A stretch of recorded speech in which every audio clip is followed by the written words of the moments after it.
Welcome to EPG Pathashala. My name is Dugirala Vasanta. I am on the teaching faculty of the Department of Linguistics at Osmania University.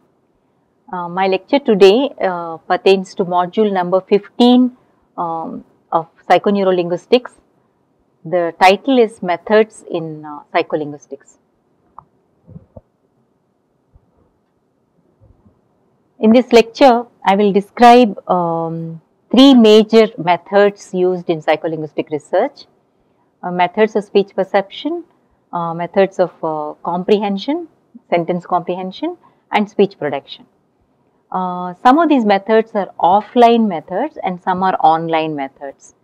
So, let us look at some of the very first one is called infant speech perception research. The way children perceive speech is one of the earliest techniques with youngest children, infants in fact, is called conditioned head turn procedure. In this method, what researchers are trying to find out is how infants are able to make discriminate between speech sounds like say pa and ba. What they do is, in a sound treated room, infant is seated in the caregiver's lap, mother or whoever, and is habituated to listening to the same speech sound for some time. So they keep hearing ba ba ba ba ba ba ba like that, and they get tired and they get habituated and conditioned to that speech sound. Then the infant is then taught to turn her head in the direction of a new sound when the ba is changed to say pa. When the child does that, the child is reinforced either by a smile or by a toy, as you can see in the picture shown on the screen in front of you. See, the child is looking at the toy and corresponding to change in the stimulus, head turn. So, a correct head turn results in visual reinforcement from the direction of the audio speaker. The experimenter also gives the infant social reinforcement via smiles and praise. Incorrect head turns are not reinforced. A criterion of specific number of head turns is used to decide whether the child is able to distinguish between two different speech sounds or not. I'm showing a web link on the screen. Please go on to this site to learn about other methodologies used with infants in the area of speech perception. What about perception is rudimentary, being able to distinguish pa from ba. But what about slightly higher level word comprehension of meanings? Here, the methodology used is called priming. This technique is based on the assumption that processing of a prime item has an effect on processing a subsequently presented word. See this on the screen. You will see under the title prime, you have under A, item A, tiger, and the target is giraffe. If suppose you are shown tiger or you heard tiger, your ability to respond to giraffe, saying it's a meaningful word or whatever it is much shorter. And this is positive priming. In other words, tiger and giraffe are semantically related. And so hearing tiger makes you go to the word giraffe in your mental lexicon and quickly respond to it by pressing a button or whatever it is. So, item A, tiger, semantically is related to giraffe, and therefore your response to giraffe is much shorter, reaction time is shorter, and it is called positive priming. On the other hand, if you have heard timer and you are asked to respond to giraffe, whether it is a word or not word or whatever, there is no relation between timer and giraffe, and therefore you take a little longer time, and it is a negative priming. So, what does priming tell us? Underlying assumption of this technique called priming is that the prime and the target, prime is the one given to you first, followed by a target word. So, the assumption of priming technique is that prime and target stimuli have some relationship in the lexicon. They are stored together, or there is some associative relationship. So, if prime speeds up performance on the target, the performance could be, you may be asked to say, is this a word in your language? Alright, you have to press a button. So, that performance, if prime is able to boost the performance on the target, then there will be reaction time will be less. That is very quickly, boosting meaning less reaction time. Very soon you are able to reach the decision whether the target is a word or not a word in your language. So, such result is taken as evidence that there is some relationship between the prime and the target. Okay. If a prime is not related to the target, then your reaction time will be longer and they are not associated. So, priming studies are basically telling us something about how mental lexicon is organized, how words are related to each other. Going on to another technique of assessing word monitoring, in this it's called word monitoring technique. In this method, participants hear certain words. Then they see a picture corresponding to the words. They are required to listen to a sentence in which that word may come or it may not come. The task of the participant is to press a button as soon as they hear the word in the sentence. The sentences can be grammatical or ungrammatical or meaningless, anomalous. They may or may not contain the target word. The idea of this technique is to see if reaction time slows down when processing ungrammatical or anomalous sentences compared to normal sentences. So, is there a difference in the way our mind helps us get to the meaning when you are processing ungrammatical sentences as opposed to normal control sentences? This technique is administered online. This is called online test. There is no, the participant has no time to reflect on his or her responses or think about it. So it's online test. Now, there's another very well-known technique called lexical decision task in psycholinguistics. This can be offline or online. Participants are asked to indicate whether each item, random word, letters presented are words or non-words by pressing a specified button.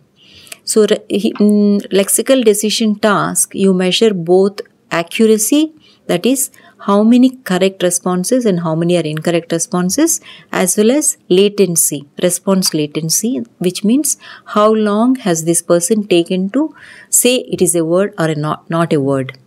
So, it tells us something about the organization of the mental lexicon itself, whether concrete words take less time, abstract words take more time, or frequent words. So there are many factors which influence the way we decide whether something we are seeing on the screen or we are hearing is a word or a non-word. In other words, lexical decision tasks can be administered auditorily or visually. There are more recent techniques in psycholinguistics. One is called visual world paradigm, and this is again deals with comprehension of words or sentences. So experiments using this paradigm, participants hear an utterance while looking at a display of an array of objects. So if one is interested in testing conceptual or lexical knowledge, you see different objects or some scenes. But if your focus of the research is detection of ambiguity, then you see a sentence. The visual world paradigm, the typical picture is shown on the screen. Please carefully observe the picture. The first picture is called single referent condition.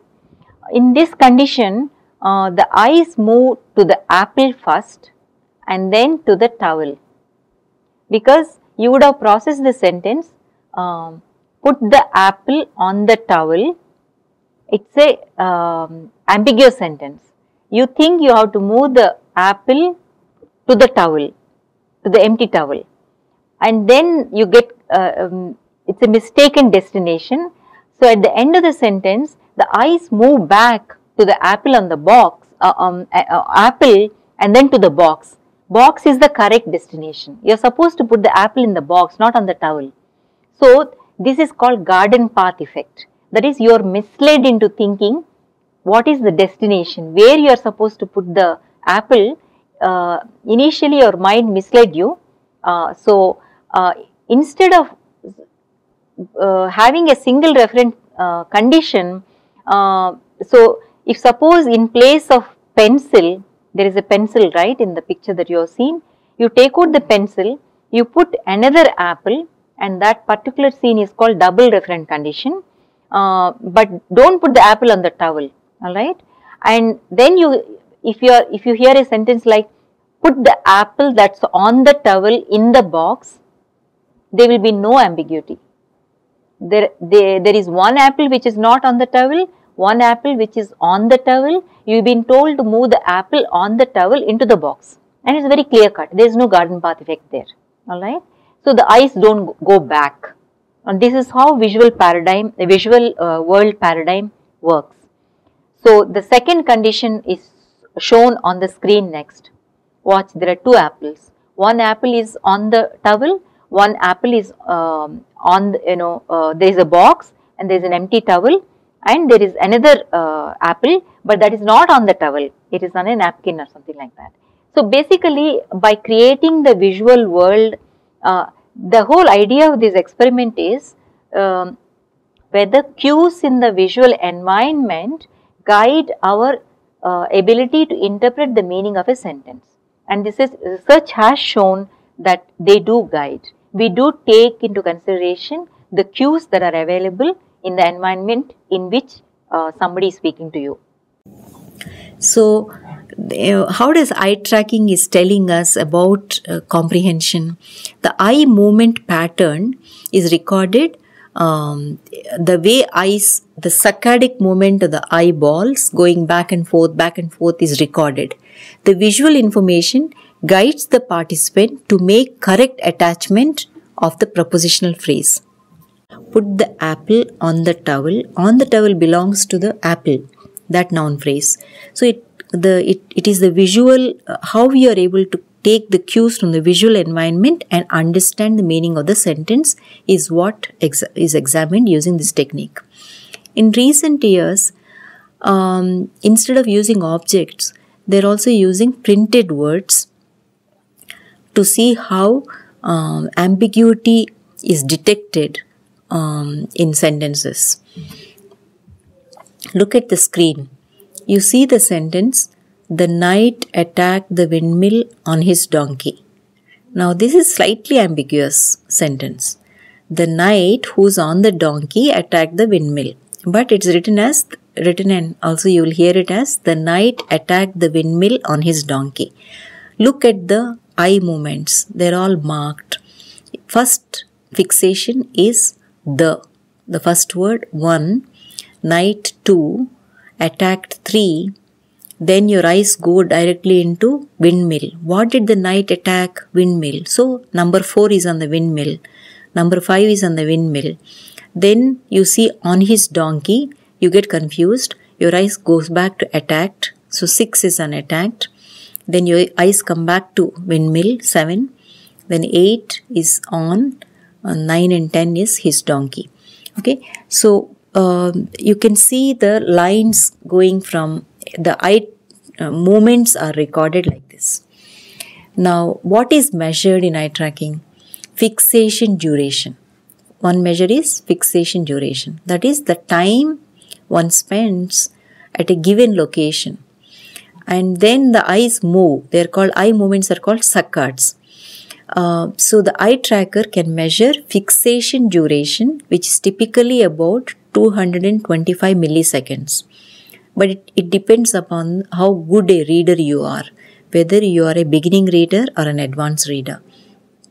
Fixation span refers to size of the area, that is number of letters you pick up at once. Alright? We have discussed it earlier. The beginning readers or novice readers can pick up 3 letters, whereas advanced readers can pick up as many as 9 letters at one time. So that is also measured. Then regressions, that is backward movements of the eyes while you are reading, are called regression. That I have pointed out to you earlier, that advanced readers show only 10 to 15% of regressions. So these are what is measured in eye tracking. How do you interpret the results? So you go back and look at the sentence that we discussed earlier on which eye tracking information is recorded. The knight attacked the windmill on the donkey, and you will see that there are a lot of regressions because it is an ambiguous sentence. Okay. So if you make the sentence less ambiguous by rephrasing it, then the eye movements will also differ. So that's how you show processing of ambiguous versus unambiguous sentences are different in terms of time taken, in terms of eye fixations, eye span, number of regressions. So this is how you measure reading comprehension, reading with comprehension. Let us look at another method that is used in reading English sentences. This method is called self-paced reading. This, or sometimes it is also called moving window method. Here, parts of the sentence are revealed one at a time, keeping the past and future parts of the sentence hidden. Participants decide when to move to the next part of that sentence. So if suppose the sentence is, the cat sat on the mat, on the computer screen you see the, then only when you press, when you're ready you press, then you get cat, when you press again you get sat. So it is self-paced reading, how long you take to read and move on to get to the meaning of the whole sentence. This methodology allows us to measure amount of time a person spends reading each word of a sentence by measuring the amount of time that section of the sentence stays on the screen. So what is measured in this? Reaction time for each word or phrase is measured in milliseconds. Expert readers take less time than beginning readers. This technique has been used in studies that focused on processing of phrase structure, lexical semantic information, prosodic information, and even garden path effects. So this technique is used in all these studies. Okay, we looked at some methods of comprehension. Now let's look at how speech production is assessed, what kind of methods are used in speech production. In the initial years, one of the earliest technique that was used was to study naturally occurring slips of the tongue, what are known as speech errors. And much of this kind of research offered as evidence that we draw on specific words, that is lexical items, as well as abstract and higher level knowledge about events in the world. And the speech production researchers were concerned about how are these two mapped. Okay, we have a vocabulary, we have a lexicon full of words, we know the meanings of those words, but we also have a lot of world knowledge about events in which those objects or those words come. So how do you map this lexical knowledge with the world knowledge? And so that is the aim of the research on this. So the other technique that was used in speech production research is tip of the tongue phenomena, right? So I'm sure all of you are aware of there are times maybe when we are very tired or distracted, somebody asks a question, you know the answer, you know the word comes to your mind, but you don't know, you don't have access to the actual form. You keep saying it will come, just a minute, give me some time, it's on the tip of my tongue, right? So basically what tip of the tongue phenomena is saying is that there is a difference between a more abstract lexeme level information which is about meaning of a word and form level information, which is like actual linguistic form used in a given language to encode that meaning. So, the separation of lemma is the meaning level information and lexeme is the form level information. So, most models of speech production distinguish between existence of lemma and lexeme. So, in tip of the tongue you have access to lemma but not lexeme. That is what is explained as tip of the tongue phenomena, and they have devised interesting ways of inducing tip of the tongue phenomena also. For this I suggest you go back to the e-text and see how TOT can be induced. We experience tip of the tongue when we are able to access lemma but not lexeme. That is what is called tip of the tongue. That is, we are able to get hold of the meaning of that concept, but we are not able to actually get the sounds making up that word. Alright? So, but how can one study tip of the tongue? Believe it or not, you can induce tip of the tongue phenomena. So, psycholinguists have tried asking participants. How do they do that?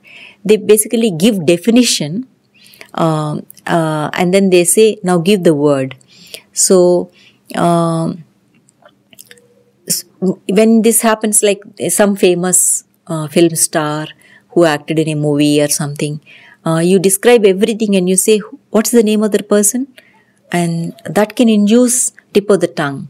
But that phenomena, when you experience that phenomena, most participants can say, the name starts with this letter, it has so many syllables, or if in languages where there is grammatical gender like Hindi, you can even say, oh, it's a feminine word or it's a masculine word. You can say all this but not the actual word. That's why it's called tip of the tongue. It is at the tip of your tongue but it's not coming out. Alright. So they also use something called syntactic priming to understand how we produce longish, moving from word to sentence level. How are we able to produce longer sentences is studied using syntactic priming. And also, if we are asked to see a picture that you are seeing in the screen now, it involves motion of an alien creature who's sitting on top of a car and is trying to go into a cave. Alright, you are shown 3 sequences of this picture. In sequence A, the alien is sitting on the car and car is quite far away from the cave. In sequence B, the B part of the sequence, the alien on the car is approached the cave. In final part, it's entering the cave. So if you are shown a cartoon, animated video clip and you are asked to say, please describe.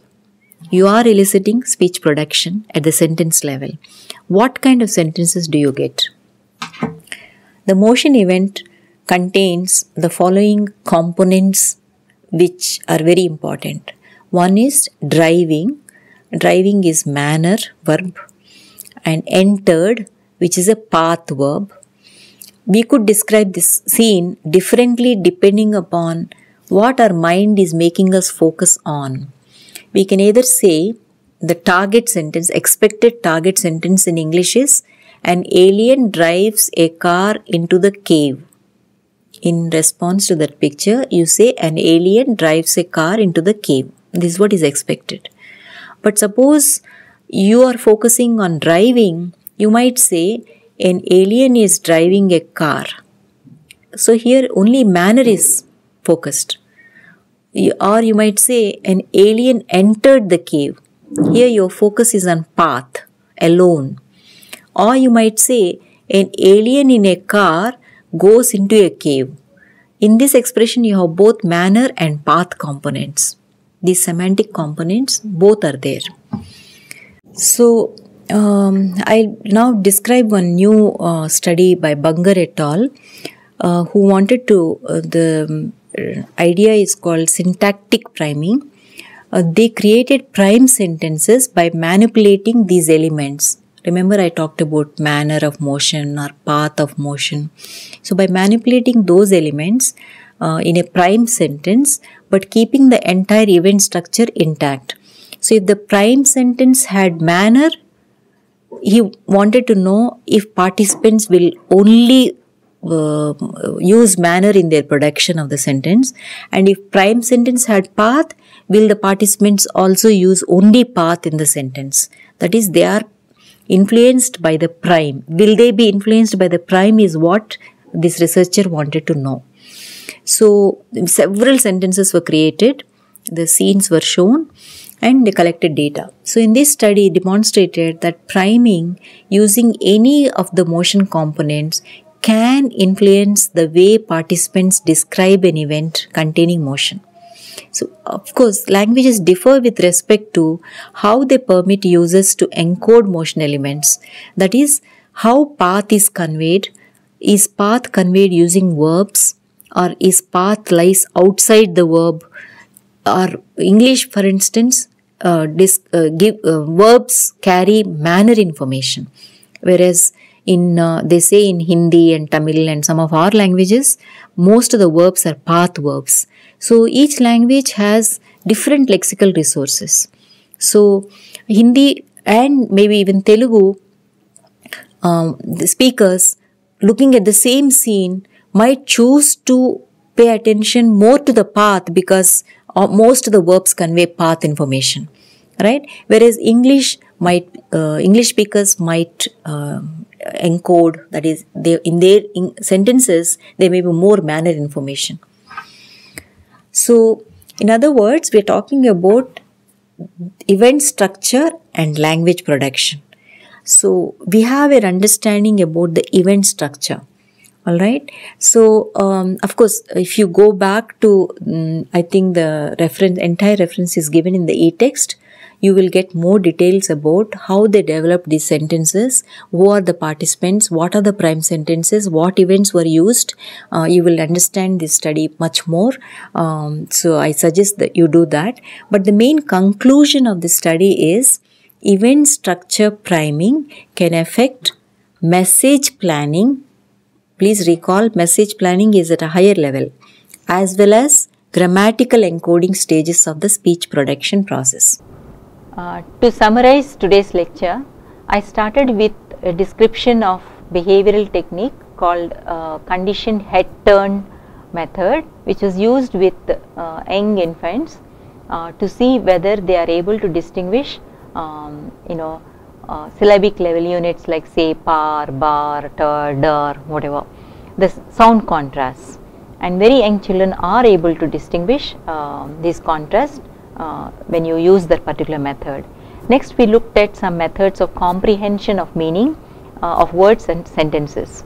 We looked at priming studies, word monitoring studies, and then we looked at eye tracking and self-paced reading methods that are used in psycholinguistic research to examine the process of comprehension. Lastly, I moved on to the area of production, and I talked about slip of the tongue or speech error research. I briefly mentioned it, and tip of the tongue phenomena. All these are explained in greater length in the e-text. So, and also more readings are also suggested there. So, I urge you to go back and consult the e-text for more information. The aim of this lecture was only to familiarize you with different type of methods under these categories of perception, comprehension and production, and I hope you have got the main points. Thank you.